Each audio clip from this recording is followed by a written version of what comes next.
পশ্চিম ভারতে গত 3 দশক ধরে যে তাণ্ডব নৃত্য করেছে, গুজরাটে যে গণহত্যা করেছে, আজকে মমতার দয়ায় আর দোয়ায় সেই আরএসএস আমাদের রাজ্যে ঘর বাঁধছে আর মানুষের ঘর ভাঙছে।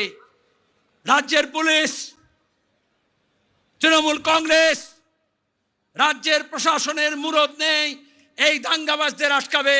তার জন্য লাল ঝান্ডাকে মজবুত করতে হবে, ডান্ডাগুলোকে একটু মোটা করতে হবে।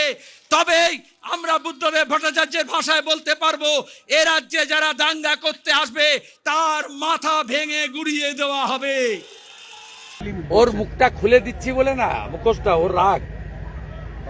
ওটা একটা সাম্প্রদায়িক লোক, 3 বার ভোটে হেরেছে। 19-এ রায়গঞ্জে, 21-এ চণ্ডীতলায়, 24-এ মুর্শিদাবাদে। ও যতবার দাঁড়াবে ততবার হারবে।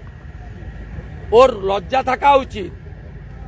ও বলছিল সিপিএম সমর্থক হরগোবিন্দ দাস, ওই আপনাদের মিডিয়ার সামনে বলছে হরসুন্দর দাস।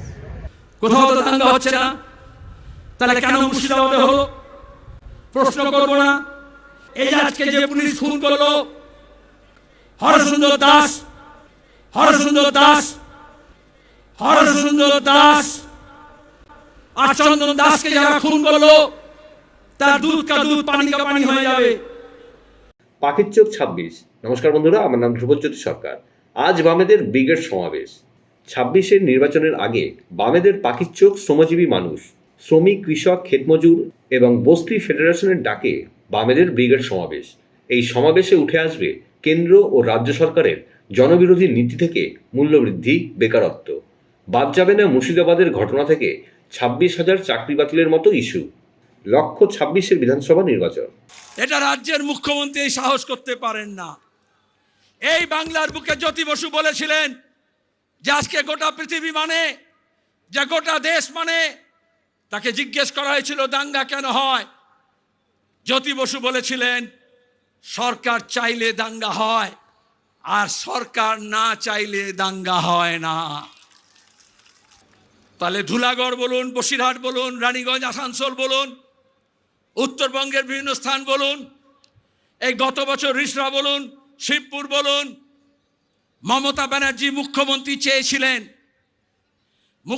চেয়েছিলেন কারণ তিনি আরএসএস এর দুর্গা।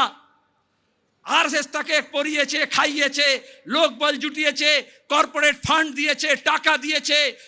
ও মমতার দালাল, মমতার এজেন্ট, মমতার কাছ থেকে মাসোহারা পায়। ও চিটফান্ড থেকে সবচেয়ে বড় বেনিফিশিয়ারি।